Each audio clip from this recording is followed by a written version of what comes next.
Hello, dear students. In the last lecture, we started our study with permutation groups by defining a permutation in a slightly different manner. It's the same permutations that you have studied earlier. A permutation is nothing but a rearrangement, but for certain reasons, we wish to look upon a permutation as a function. So, a permutation of a set A is defined as a function from A to itself, and this function should be both 1, 1 as well as onto. So, any function from A to A which is a bijection, which is both 1, 1 as well as onto, will be called a permutation of A. And though a permutation now by definition is a function, conventionally instead of f, g, h which we use for functions, it's just a matter of habit that we use these Greek letters sigma, tau, mu and theta to represent permutations. You could also use f, g, h, but conventionally these are used, the Greek letters sigma, tau, mu, theta and so on. So now once I have defined a permutation this way, I said that there are two advantages. One is you can also define a permutation on an infinite set. However, for us right now that is not very useful because we are going to be studying permutations on finite sets. However, I will first look at a set whose elements are permutations and on that set I will define a way to multiply two permutations, and that multiplication should give rise to a group. So that is exactly what we are looking for. So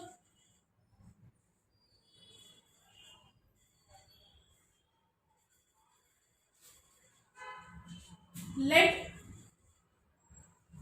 S suffix A be the collection of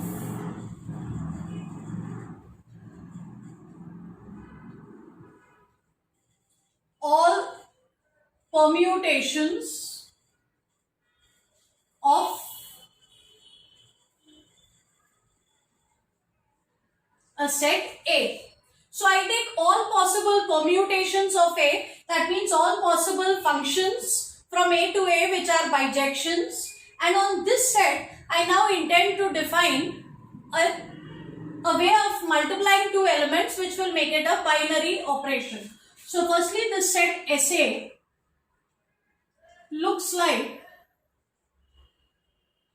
all functions from A to A, and this function has to be both 1, 1 as well as onto. So SA will be the collection of all such functions from A to A which happen to be both 1, 1 as well as onto. So SA is the collection of all permutations of a set A. Now on this set I am going to define an operation as follows.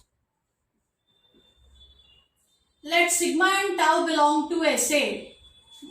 Let sigma and tau belong to SA. So when I say sigma and tau are in SA, it means that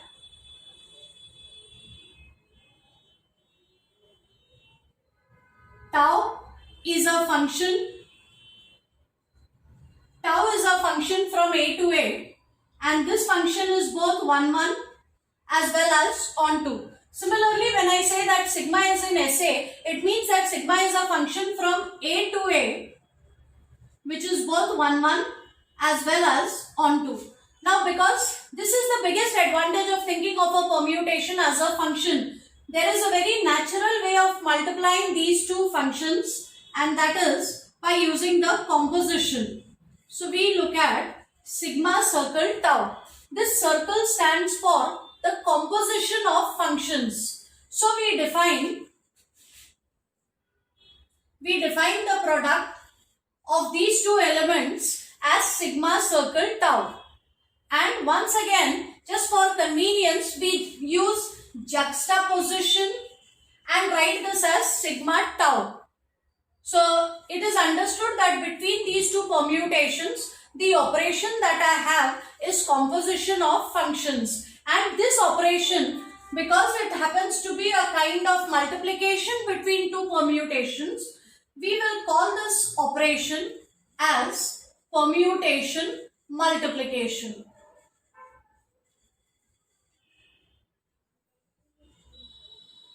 So I have a very natural way of combining two elements of this set, but I want this to be a binary operation. Another word for binary operation is closure property. So let me also check whether the operation that I am using does indeed give me a binary operation. So if sigma and tau are in SA, notice that both sigma and tau are 1, 1 as well as onto. Both functions are 1, 1 and onto. And if you use a little bit of elementary knowledge about functions, you can easily prove that sigma circle tau, the composition of two bijections is also a bijection. If you take two functions which are 1, 1 and you take their composition, that will also be 1, 1. If you take two functions which are onto and you take their composition, that will also be 1, 1 and onto. And notice that this function is from A to A. So this is a function from A to A, and this function is also 1, 1 as well as onto. So sigma circle tau, or the way we wrote it, sigma into tau, is also an element of SA. So if I take any two elements in SA, then I know that if I multiply them this way, I once again get an element of SA. So if sigma and tau are permutations of A, then their composition is also a permutation of A, because their composition becomes a function from A to A, which is 1, 1 as well as onto. So now I have a set whose elements are permutations. I also have an operation on this set which happens to be binary. So all I need to do now is to prove that this set with respect to this binary operation becomes a group. And because the elements of this set will be permutations, it would be most natural to call this a permutation group of A.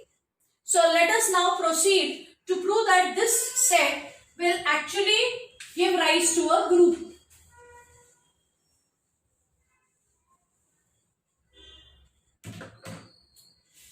So I'll state that as a theorem. Let SA be the collection of all permutations of a non-empty set A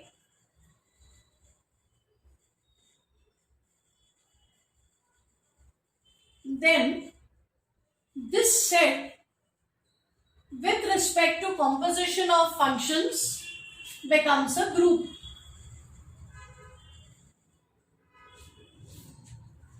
So I start with any non-empty set A and I take all possible permutations of A. That means I take all possible functions from A to A which are 1, 1 and onto.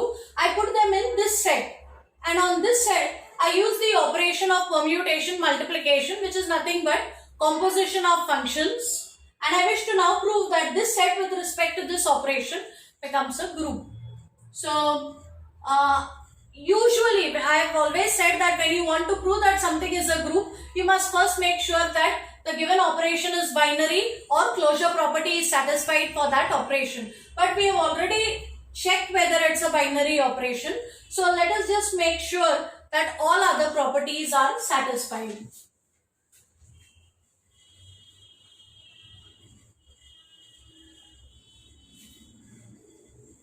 So let us first talk about the associative property.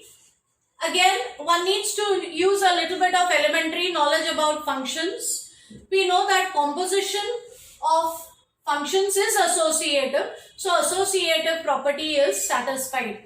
See, we are going to be using a lot of basic results about functions like composition, 1, 1, onto functions and their properties. So in case you all are not comfortable, please mention in the comment box below as to what exactly are your difficulties related to functions, and if there are enough comments about difficulties, then I'll consider making some videos on functions and their various aspects. Okay. So coming back to this, because composition of functions is associative, the associative property is satisfied. Let us now check whether there is an identity.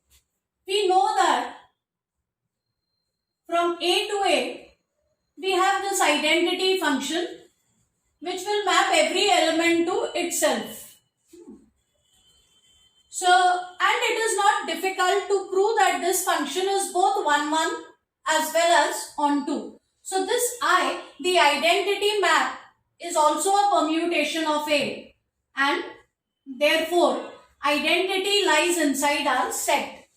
Next, let us look at inverse for every element in the given set. So let us take an element in the given set. That means this function is from A to A, and this function is both 1, 1 as well as onto. Now, if I have a 1, 1 onto function,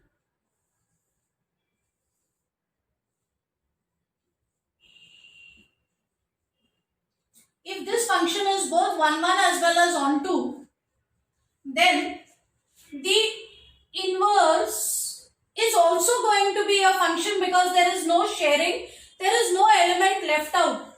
So, inverse of a function is also a function if and only if that function is 1, 1 as well as onto. Again, if you want, I can make a video on this separately. But right now, let's just use the result that if the function is 1, 1 and onto, then the inverse is also going to be a 1, 1, is also going to be a function. So, sigma inverse from A to A is also a function. And not just that, all you have to do is, if initially the element A was being mapped to be under the function sigma, under the inverse function, you just have to reverse the direction of the arrow. Sigma inverse will be a function from here to here, means again sigma inverse is going to be from A to A, only it will take the element B to A. So now under the inverse function, image of B will be A. So you simply have to reverse the direction of the arrow. So sigma inverse, and besides that again structure remains the same. So this function is, this sigma inverse is not just a function, it will also be 1, 1 as well as onto. So I can say that sigma inverse is also an element of SA. In other words, it's also a permutation of A. So all properties are satisfied. This operation is a binary operation. It is associative. There is identity. Every element has an inverse. Hence, this becomes a group. And because elements of this group are permutations of A, this group that we have got is going to be called a permutation group of A. The only property that we have not discussed over here is the commutative property. But once again, recall from functions that composition of functions in general is not commutative. Of course, I will give you specific examples to convince you of this. But otherwise also you can use the general result that in general composition of functions is not commutative. So this is going to be in general a non-abelian group. Okay. So this is a permutation group and in general it's going to be non-abelian. Okay. We'll look at specific examples in the next lecture. That's all for now.